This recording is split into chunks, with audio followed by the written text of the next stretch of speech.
Hello. 3:17 p.m.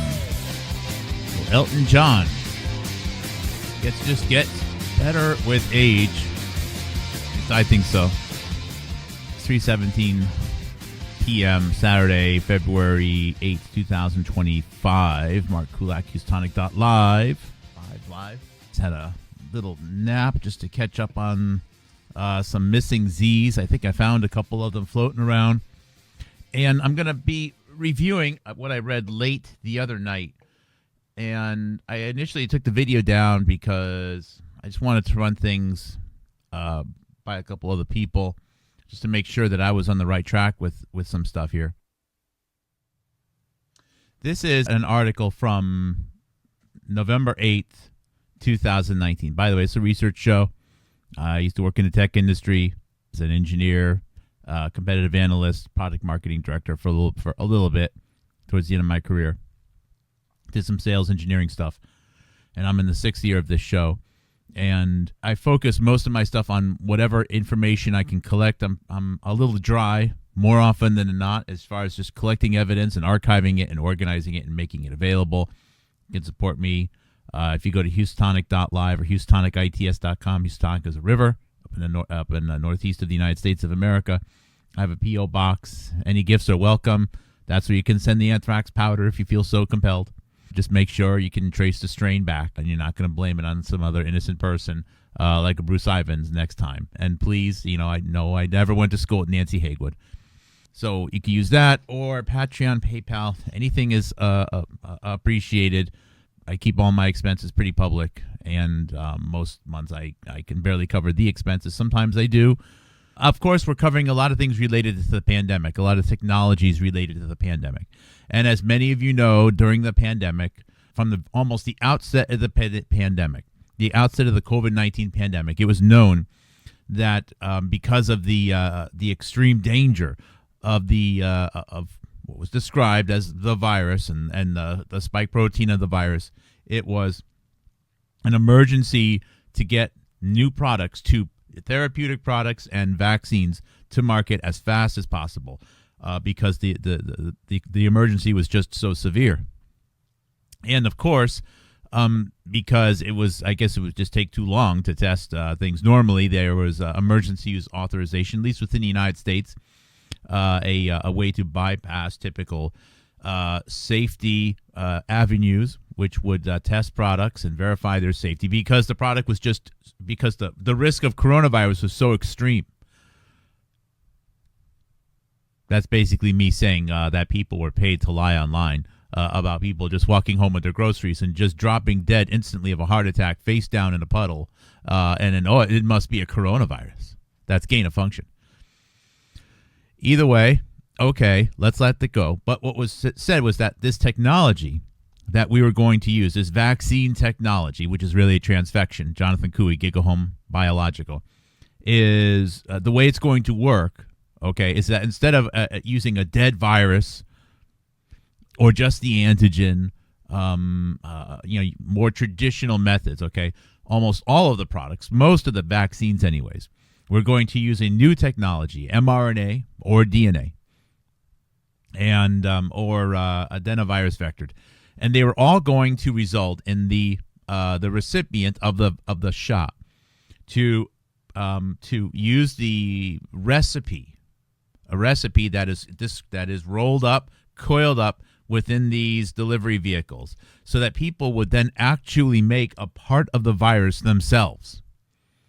And we just lovingly refer to this as the spike protein, which is what was people were being instructed how to make through the use of the instructions within mRNA or DNA, adenovirus vectored, etc. People were going to take this shot.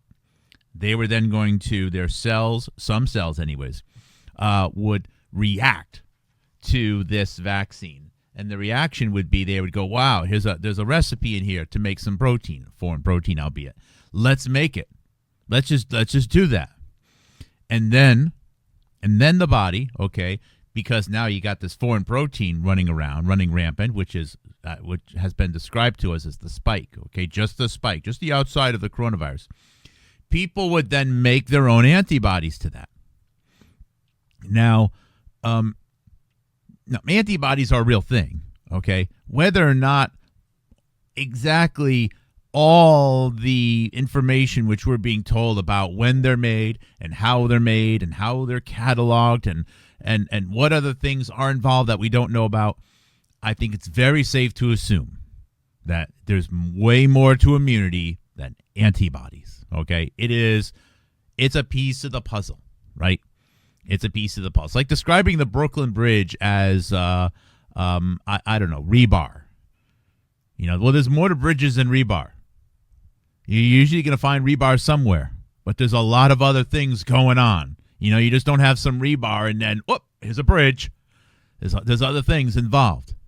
So just because everyone found rebar in every bridge that they drive over, that doesn't mean that bridges are about rebar, okay? But just about every bridge that we found uses rebar, except maybe some walkways with boards and rope. But even them, they probably need to have a concrete pier somewhere or another. All right, so enough of that.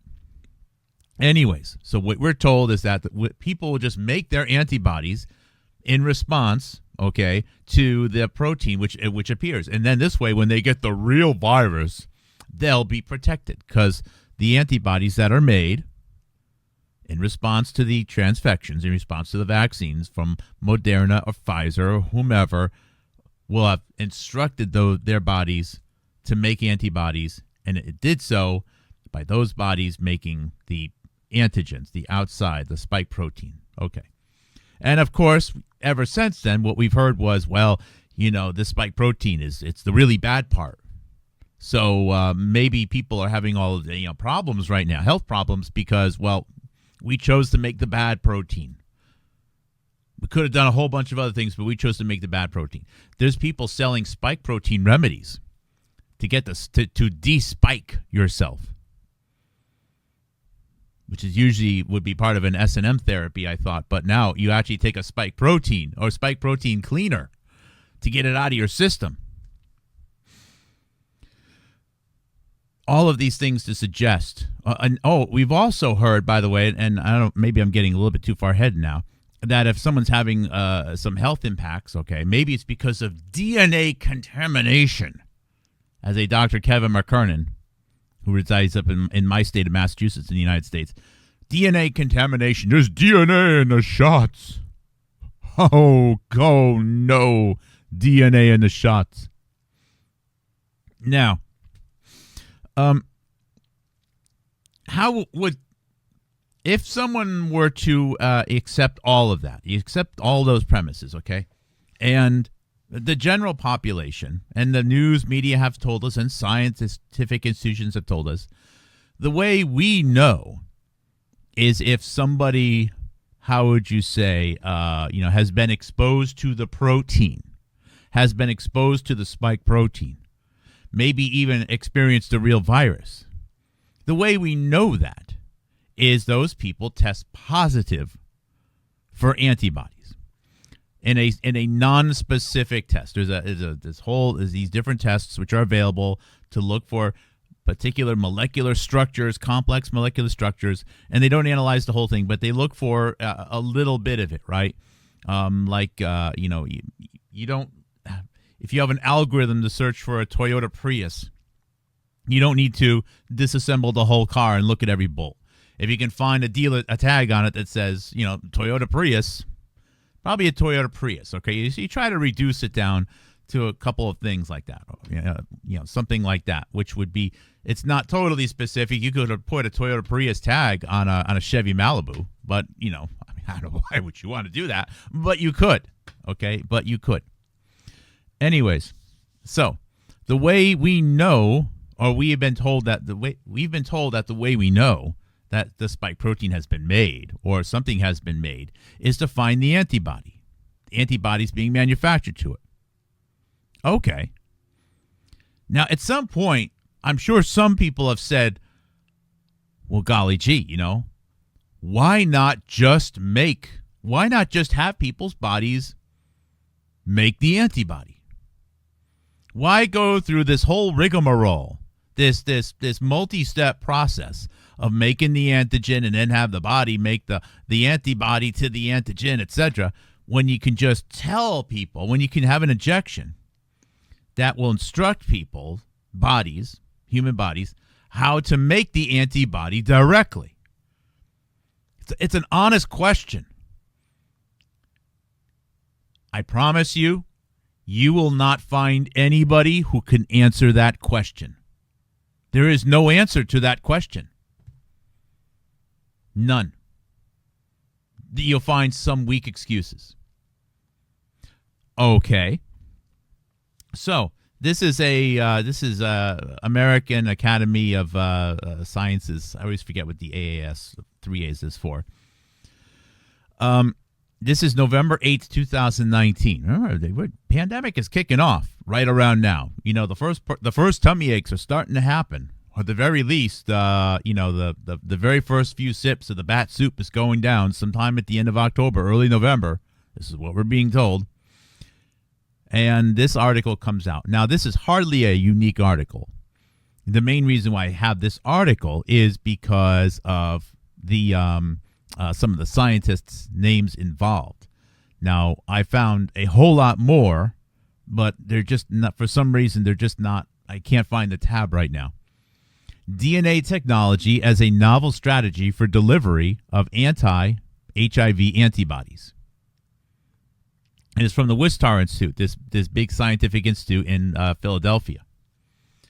What you need to know about this institute is it's very old. It's one of the oldest science institutes in the United States. And it was really struggling back in the 1930s, 1940s. It was almost dead. And they decided to, or they were told, we'll find that out someday, more detail, to make their new director a relatively young at that time Polish scientist named Hillary Koprowski. Koprowski. Hillary Koprowski, born in Poland, came to the United States in 1944, I believe. Very, very interesting story. You know, his family escaped Poland and decided to go to Rome, where he then practiced his skill as a pianist. He was very good. Matter of fact, they lived very close to the Vatican, and I guess he even did some concertos for the Vatican or taught some other people there. And although he was also trained as a biologist, he made his living as a pianist. And then in 1943 or late 1942, the family was then moved to Brazil. Makes a whole lot of sense. Where he then worked further as a virologist and did a whole lot of work on yellow fever vaccines and other things. He basically went from having one paper in his whole career, not that he was that old, but in his whole career on anything to do with biology or microbiology, etc., or even chemistry, to then having like 10 or 20 come out during his time in Brazil, almost like he was getting the ideas from somewhere. And then he went straight up to New York City and then lived there for a little while. Interesting, because when he was in Brazil, he was in World War II. He was actually with the Rockefeller Institute. And the Rockefeller Institute, of course, their headquarters is in New York City. So whatever secret channel of research accomplishments that existed with the Rockefeller Institute between Brazil and New York City, and by the way, the main thing that they were researching is yellow fever vaccines. Hillary Koprowski was involved in that. He then went up to New York City, and then before you know it, he's one of the main three people who's involved in making a variant of the polio vaccine. Albert Sabin, Jonas Salk, Hillary Koprowski. And then just like that, he's director of the Wistar. And then the Wistar it doubles in size. It becomes a whole new thing. It becomes one of the main hubs of vaccination, genetics, molecular biology. The Wistar just explodes after that. And I should be careful with that. But their visibility definitely exploded. I said be careful because I don't think they necessarily, started to hire, thousands and thousands of people. It's always been relatively exclusive. And they've also always had a weird sort of a relationship with the University of Pennsylvania. They're not part of University of Pennsylvania. But I think the University of Pennsylvania molecular biology research is almost in the same building as the Wistar. As a matter of fact, I think it's possible that the unfortunate death of Jesse Gelsinger from a failed gene therapy experiment in 1998, 1999 was at the University of Pennsylvania and might have even been in the same building or just very, very close to the hub of the Wistar Institute. All that said, Hillary Kaprowski's career just continued on. Hillary Kaprowski actually became one of the co-founders of the very first tech companies to ever make a monoclonal antibody, and that is a company called Centocor Corporation. I've done videos about this. Centocor. Hillary Kaprowski was one of the co-founders of Centocor, and Centocor's technology, making monoclonal antibodies, was based very much on the work of Cesar Milstein and Georges Kohler, the two inventors of monoclonal antibodies. Hillary Kaprowski then went on, his wealth escalated, and he just maintained a magnificently close relationship with the Catholic Church. I think he was on the first name basis with the Pope. He could just fly there anytime. He even introduced someone who he decided to start to mentor, a man named it was Mr. Prion guy, Stanley Prusner. Stanley Prusner, Mr. Prion guy, was then also brought to the Vatican and introduced to the Pope by Stanley Prusner's mentor, at least according to what he said in the obituary, Hillary Kaprowski. So this Hillary Kaprowski guy is kind of a big deal. Now, the person who stepped into Hillary Kaprowski's role after Hillary Kaprowski stepped down was Dave Weiner. And here's a picture of Weiner right here, Weiner. And then one of his younger assistants, this is Ami Patel. And Dave Weiner it's one of those little names that's all over the place. Dave Weiner is also one of the founders of Inovio Corporation.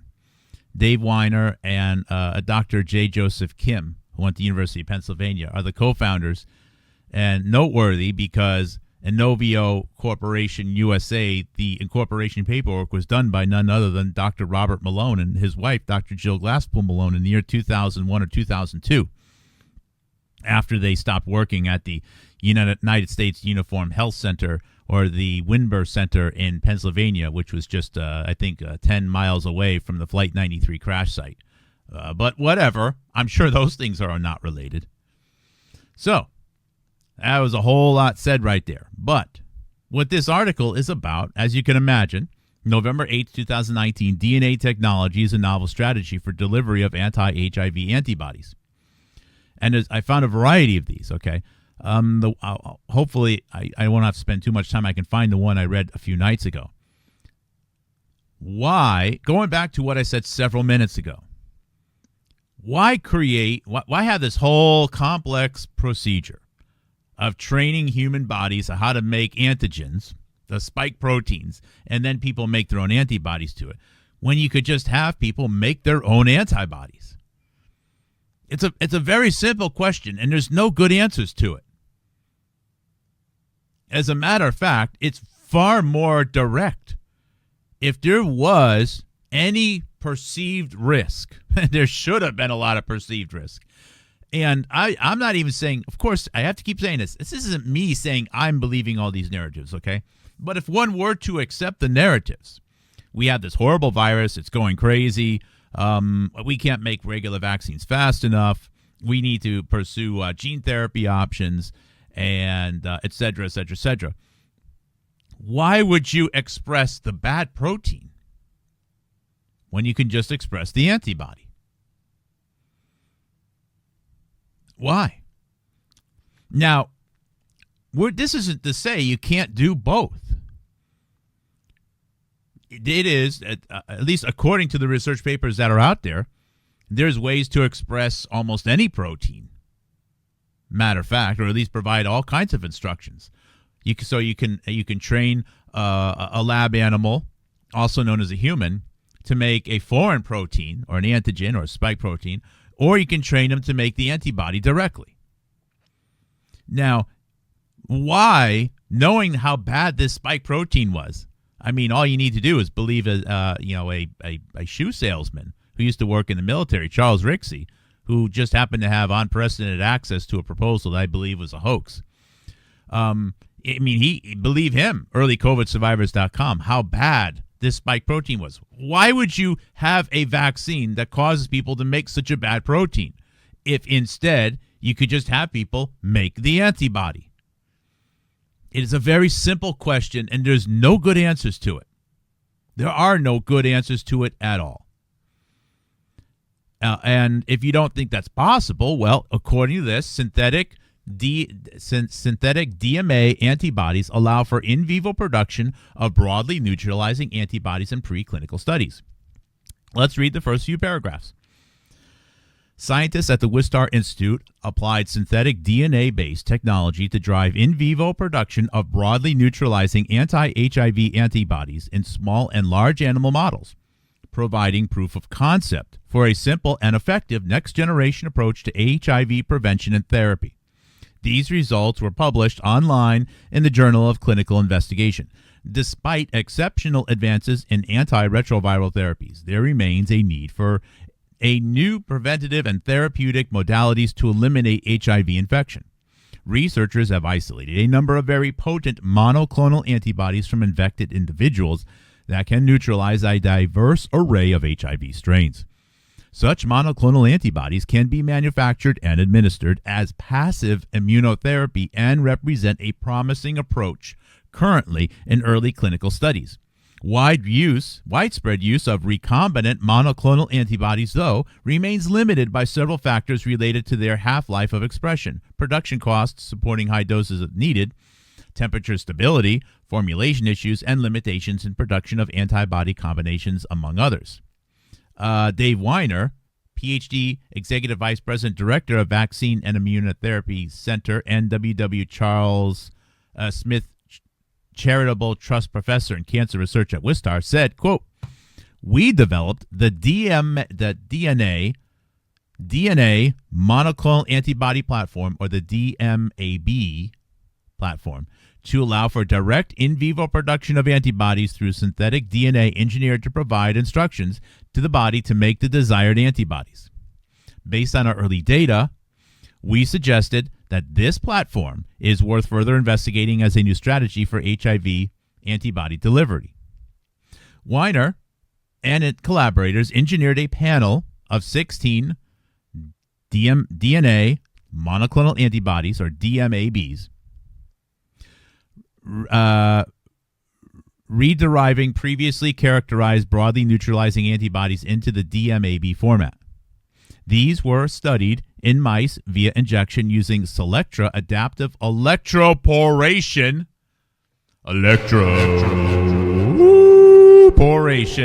also known as Inovio, and sustained blood levels for several to enhance DNA uptake. Researchers observed rapid DMA expression sustained blood levels for several months. Furthermore, the in vivo produced DMABs, or the DNA monoclonal antibodies, displayed strong neutralization ability comparable to the corresponding recombinant antibodies.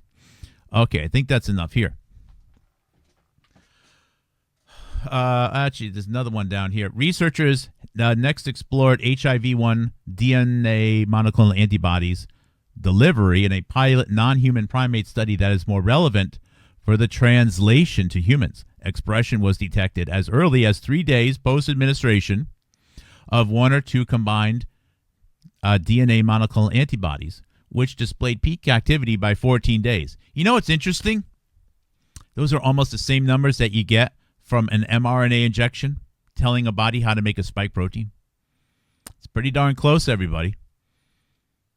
Takes a few days, and then it peaks around 14 days. Isn't that interesting? By the way, you're not told what's in those vaccines. You know that, right?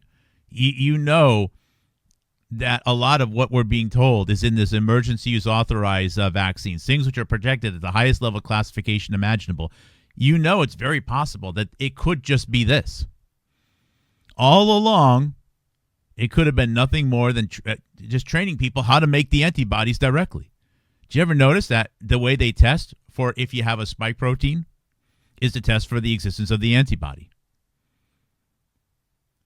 How many people have ever been tested for presence of spike protein but no antibody? The answer is none, because we test for the antibody. That's pretty wild, isn't it? This is like mind-blown meme time. Co-authors. Megan Wise, a bunch of names on here I don't know. Names I do know is Sarah T.C. Elliott. She had a session presenting this exact thing regarding the Ebola vaccine. An Ebola Ebola monoclonal antibody expression using a DNA vector vaccine, which would train people how to make antibodies to Ebola spike proteins. She was at the Real Event 201, realevent201.com. Who else was there? Kate Broderick. Kate Broderick, for several years, including the beginning of the pandemic, was the CEO of Inovio. So obviously, this is a big-time Inovio thing. Big time. And a few other Inovio employees. So this was the article that I read the other night. And this was actually right out of the Wistar Institute.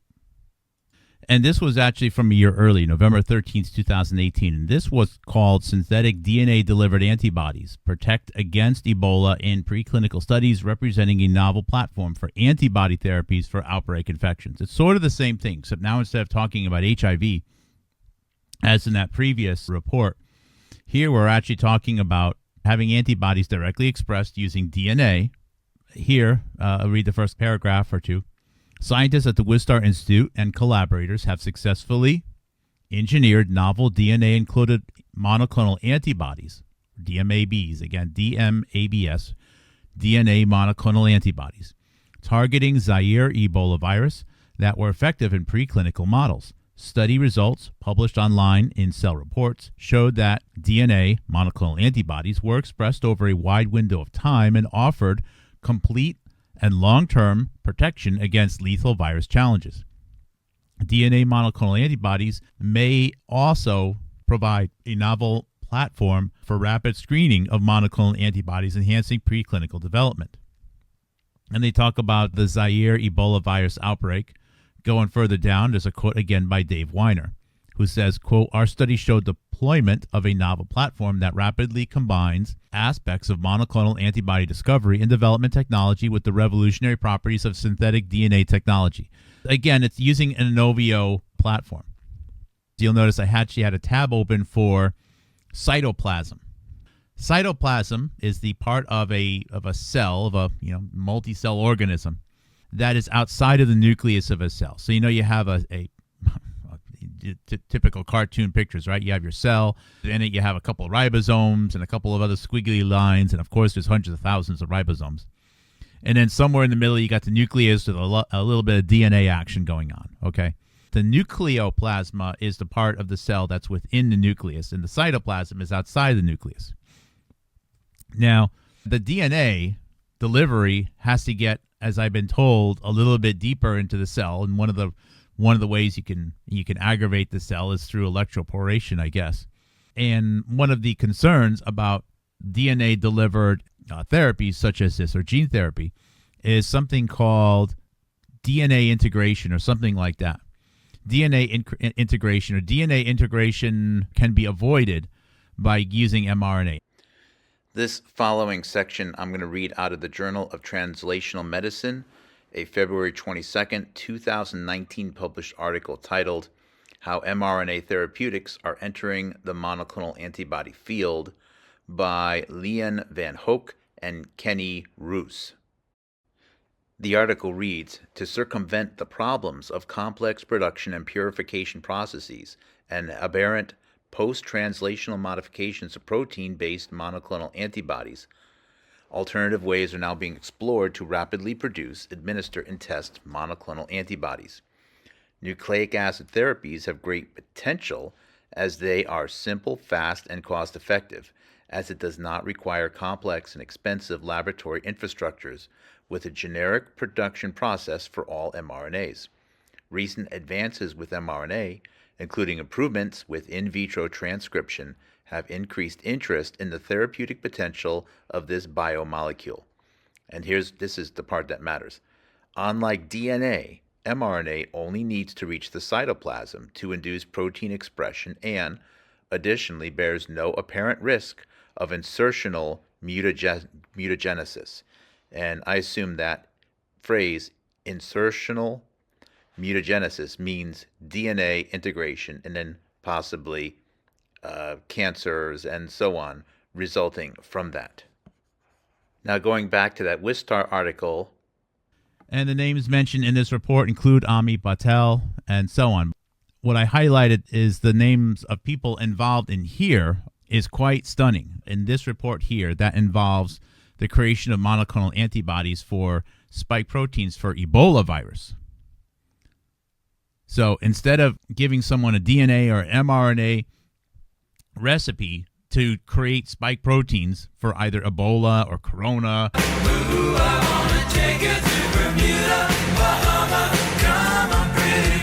instead, you can train people to make the antibodies directly.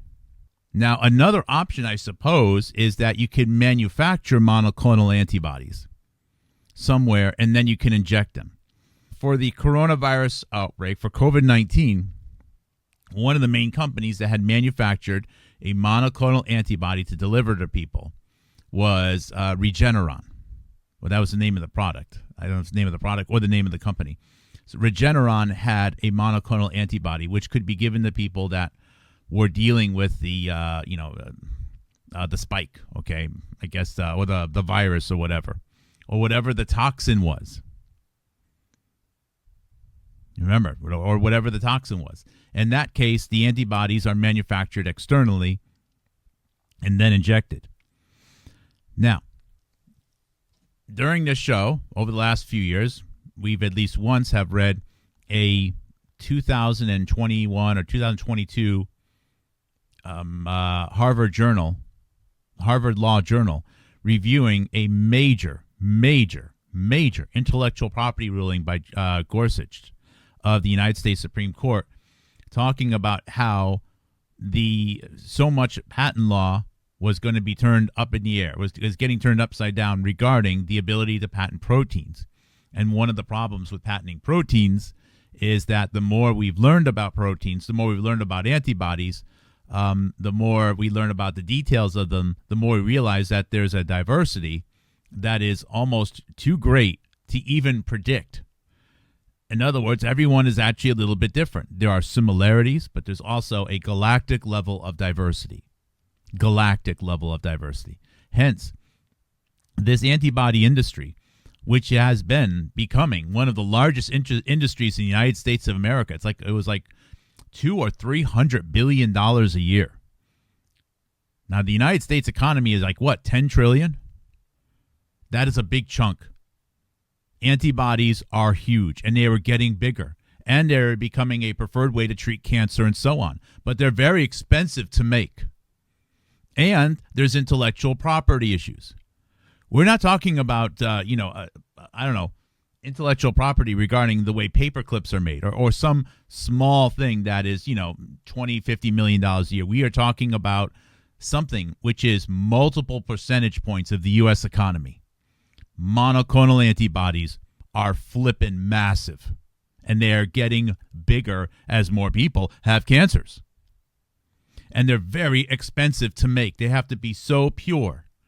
So, given the fact that it was projected that all of the intellectual property was going to be tossed out the window, given the fact that it's been known for a long time you want to use the existing human population for data mining, given the fact that so much money is spent on manufacturing monoclonal antibodies, do the math.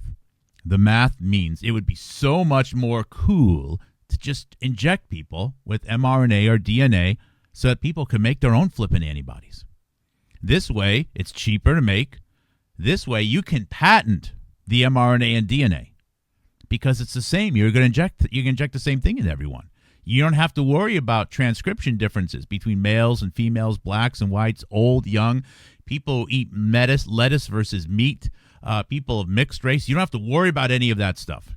And by continuing to have people afraid of gain-of-function viruses and bat caves and everything else, you can then collect data from people about how they responded to these different transfections and start to get some data for those great big databases, not in the sky, but the ones that are actually going to be built out of this operation or project Stargate right now. Actually, they've already been building them. Sorry, they're already halfway under construction, I'm sure. That sounds like a plan to me.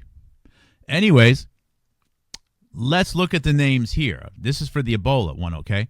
Kate Broderick, again, we see Kate Broderick of Inovio. We see, it actually says Inovio Corporation. We see Erica Ullman Sapphire. I've been covering her a lot lately. Erica Ullman Sapphire has been out at the Scripps. She was definitely part of the Reframe project, which I think is similar to Domain. You guys know about Domain. Gary Kobinger, and here's the winner. This is the winner. Guangzhou. That name right there. Xianggul. The Chinese spy that was said to be shuttling gain-of-function viruses and Ebola back and forth from the National Microbiology Laboratory in Canada to Wuhan or somewhere in China. And I still am in the part or in the camp of believing the best about her, because I think one of the absolute good guys and undisputed badasses, Dr. Frank Plummer, spent 20 years working with her and believed that she was good. He was bewildered. He was besides himself when she was detained in 2019. And then, of course, her story was used by Steve Bannon and Kyle Bass as proof that China was making gain-of-function viruses on the very same day that Snohomish County man flew to the United States on January 15th, 2020. And then Frank Plummer dropped dead on February 2nd, 2020, just a couple of weeks after that, somewhere in Kenya. The fact that she's on here means that she knew all about this. Now, this paper here, this is the Christian Drosten report. Everyone talks about the Christian Drosten report, real-time PCR. I wanted to remind you that you can do PCR tests to test for the the presence of an enzyme or a protein. Okay. However, most tests that are used on people test for the antibody and not necessarily for the protein itself. Okay, I didn't want anyone to be like, hey, there are tests to test for the protein. No, of course there are. Now, but let's look at the names on here, okay? Let's look at these names. Marion Koopmans. Of course, this is known as the Drosten Report, and it was available remarkably early, January 23rd, 2020. Marion Koopmans. Write that name down, okay? Malik Pieris. Write that name down, okay? Bart Hogmans. That's a third name to write down, all right? Write down those three names.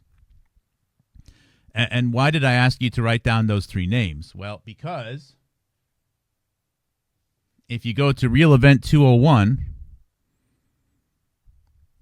and if you look at the schedule, if you look at the people who are presenting there, you'll notice that the Real Event 201, not the fake one, that was in October 2019, but the real one that was 365 days before that in Hong Kong in 2018.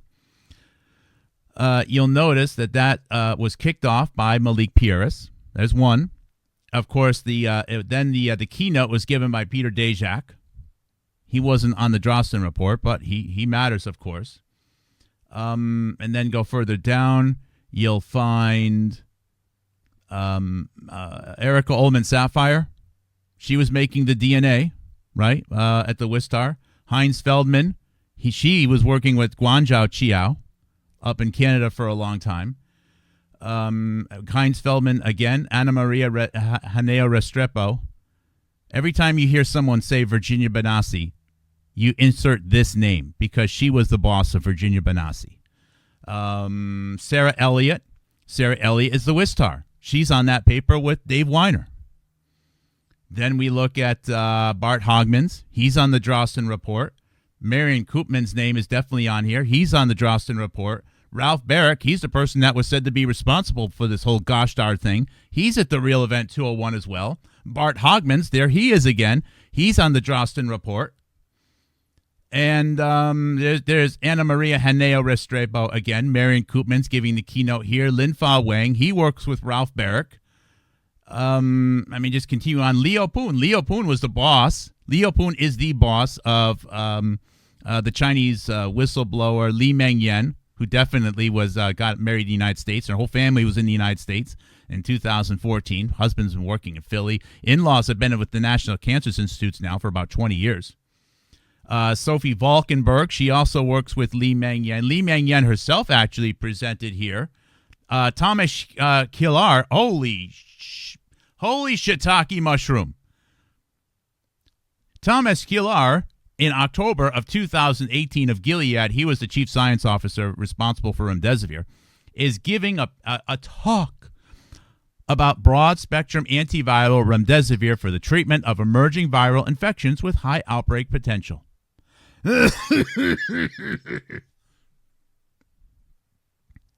You want to know what's crazy? Is he's actually presenting Sina Bavari's paper. I'm actually having a hard time finding anyone of consequence who isn't involved in this thing.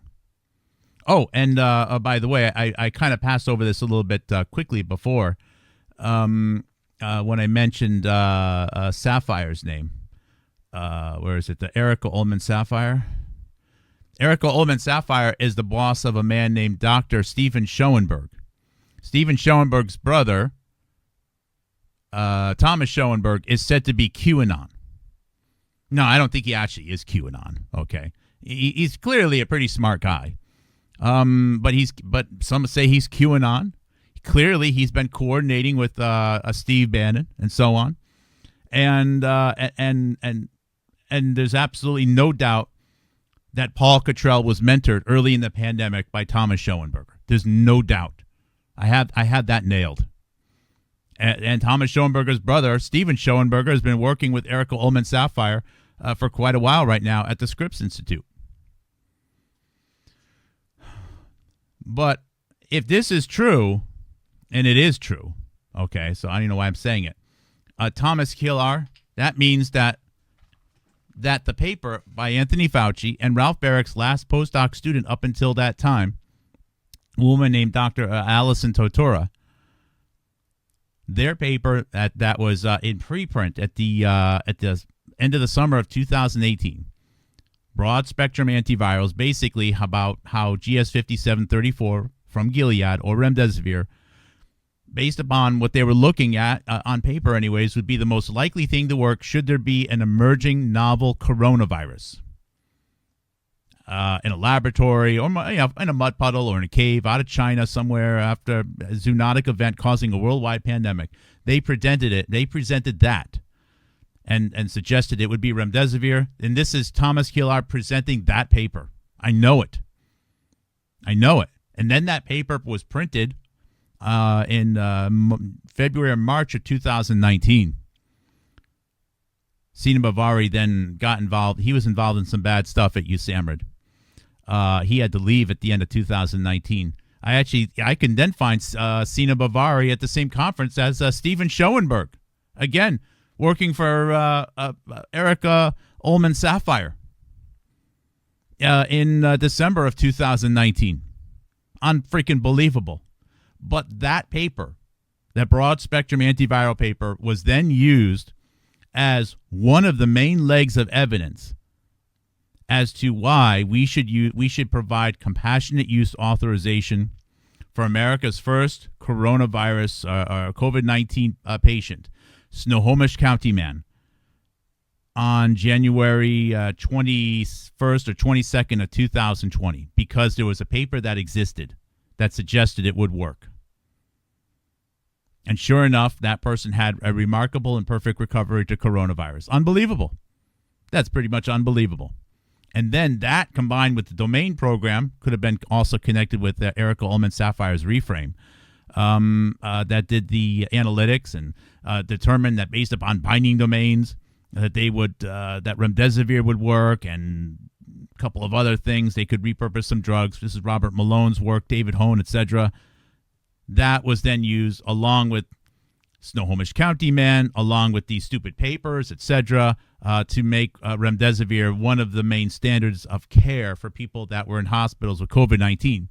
And then people like me were then duped into focusing exclusively on remdesivir for like 2 or 3 years, foolishly believing that we had solved the riddle, that it was all about misusing remdesivir, when in reality, people were going to hospitals because they were sick and they were scared.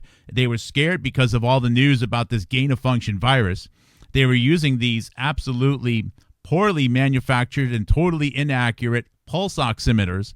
They were going in the hospitals that were short-staffed, that didn't have enough ventilators, and because they didn't want to die, they accepted hours of high-flow, pure oxygen.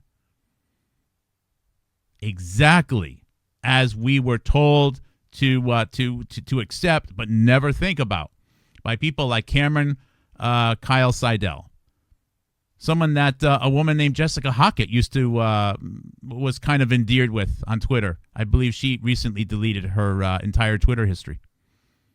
Just saying. Oh, by the way, Cameron Kyle Seidel right now is no longer with any New York hospital. He has moved to Florida. He hasn't written a single paper since then. And he's probably very close right now to in proximity to none other than Ira Longini, the CDC, the CDC connected epidemiologist at University of Florida that has collaborated with Robert Malone, and it was probably the source of the CDC, it's going to be worse than anyone can imagine, leak to Paul Cottrell, who is being mentored by Thomas Schoenberger, whose brother Steven Schoenberger works with Erica Ullman Sapphire.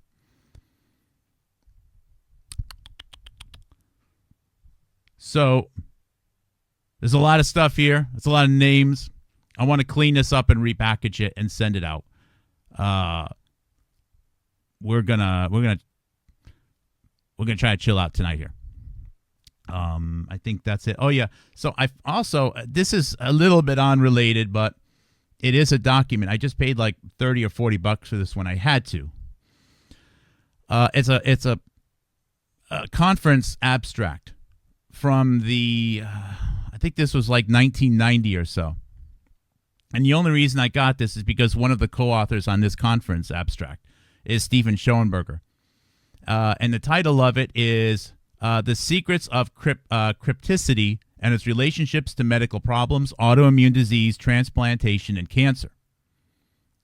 Now, boy, that sounds like a sexy thing to read on a Saturday night, huh? But I'm going to read the abstract here, because what Steven Schoenberger, amongst others, is involved in, you need to understand really. Why are they using all these medicines? Why is there a cloud? Why is there big data analytics? Mark and Kulak and Jonathan Cooey, they keep saying that there needs to be all this data collected. Why does there need to be all this data? Why aren't they just we believe they're just killing people. What's all about all this data? All right. So and this almost to a T is what a Dr. Joshua Lederberg was predicting also. But let's read this. This is early 1990s. The abstract.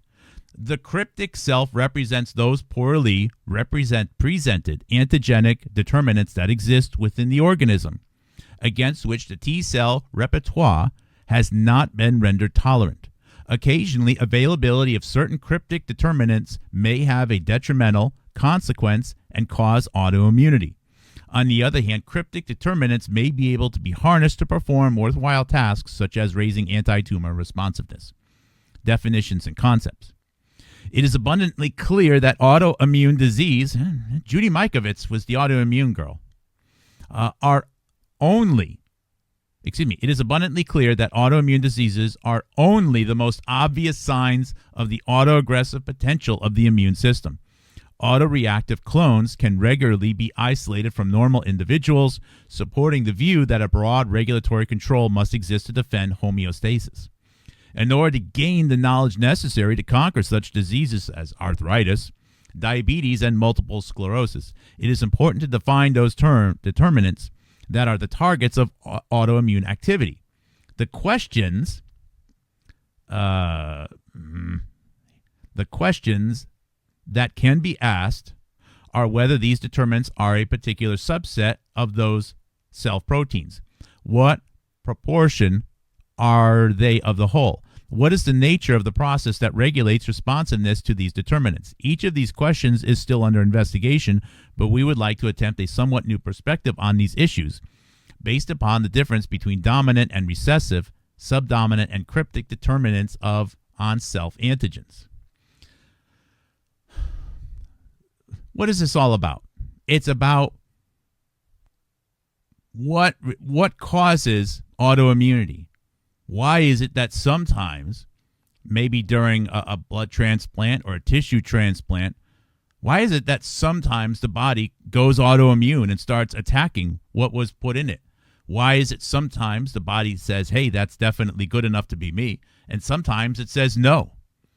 What may actually cause one's own body to start identifying itself as foreign and hence autoimmune? You are immune to yourself. You are having an immune reaction to yourself. That's no good. And it's not, and it's going to come down to lots and lots and lots of data collection. It's going to come down to a lot of sequencing. It's going to come down to a lot of tissue collection. And although they, in this document here, might not actually understand the galactic diversity upon which they are entering, it's starting to become clear that they are walking down this path, okay? And in here, they get into all the details of self versus foreign, etc. And you can tell by the references in here approximately that this is probably early 1990s and mid 1990s, okay? And how they have to start sequencing things and try to find out using cryptography. What are the mathematical secrets of when something is viewed as foreign or not? And if you can't even understand how proteins are expressed, such as the making of an antigen through an mRNA injection or a monoclonal antibody, okay, through one of these DNA injections, you can't even understand how those are expressed, the differences of expression between people. That's how far off we are, okay, from getting to the level of detail required to understand autoimmunity.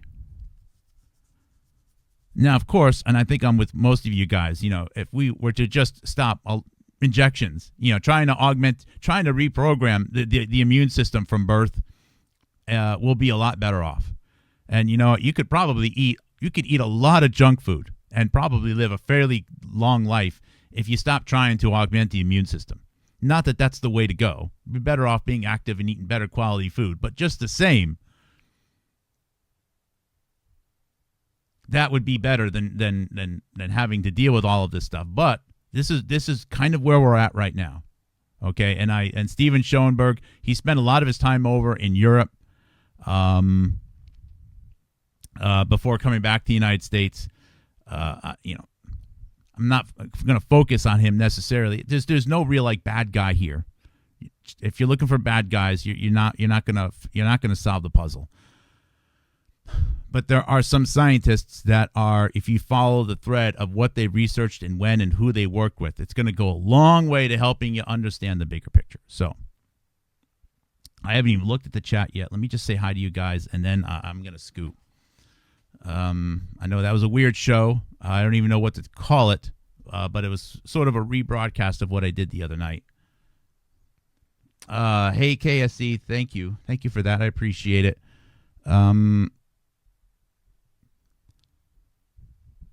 Yeah, I have a large, my database, I have a spreadsheet, kind of, I have a multi-tab spreadsheet where I just keep references to what I've saved, and the way to use it isn't to go through the spreadsheet. It's to just download the archive and then just do local file searches on it.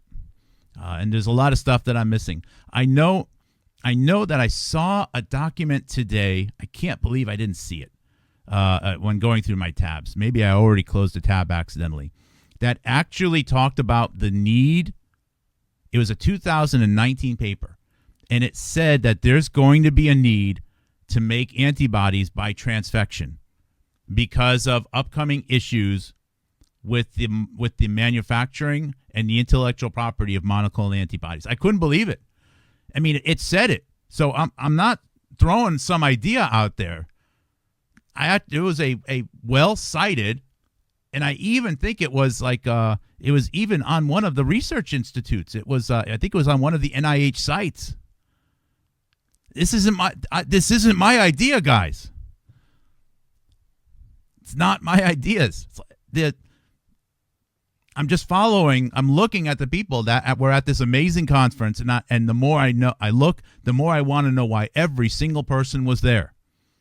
Because it's everything we need to figure out. It's already there.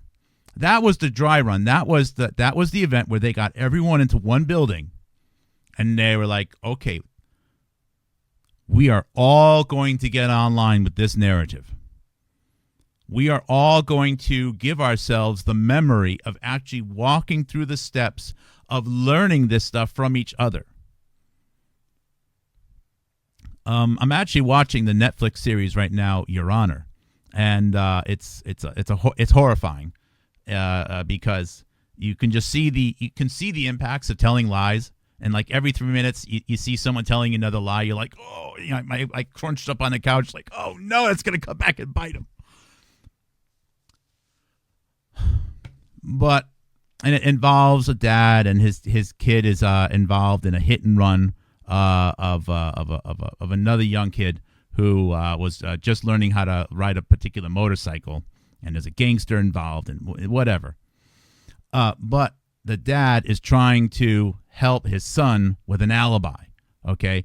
And the alibi is that it's the anniversary of his mother's death, so they're actually going to go through all the steps as if the son went that morning when the hit and run happened to the graveyard, to the memorial site, to honor his mother's passing. Okay, and the fact that you actually need to go through, you actually need to take the steps to create the memory of the alibi. You can't just, remember, you think of an alibi, and then when you're on the stand or when you're on the Twitter chat, talk about it, right? You need to actually have the muscle memory. And the judge, I guess he just conveniently knew how to get away with crimes. He said, look, if you're gonna have a story, do what you can to create the muscle memory of the actual thing that is going to be your alibi, your excuse, or whatever. So they needed that event, that real event 201. There's a lot of those people were at other events, but there's no one event that has almost every single person that's responsible for carrying the narrative under one tent. There is none other one. That is the biggest one by a wide margin. I don't even know what the second one is. And I call it Real Event 201 so often, I don't even remember what the real name of it is anymore.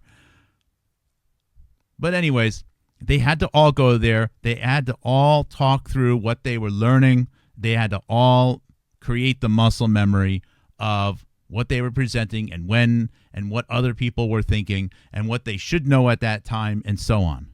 That is what that event was for. And that's why that event, unlike almost any other tech event, has been totally wiped. I'm not even, it's quite interesting.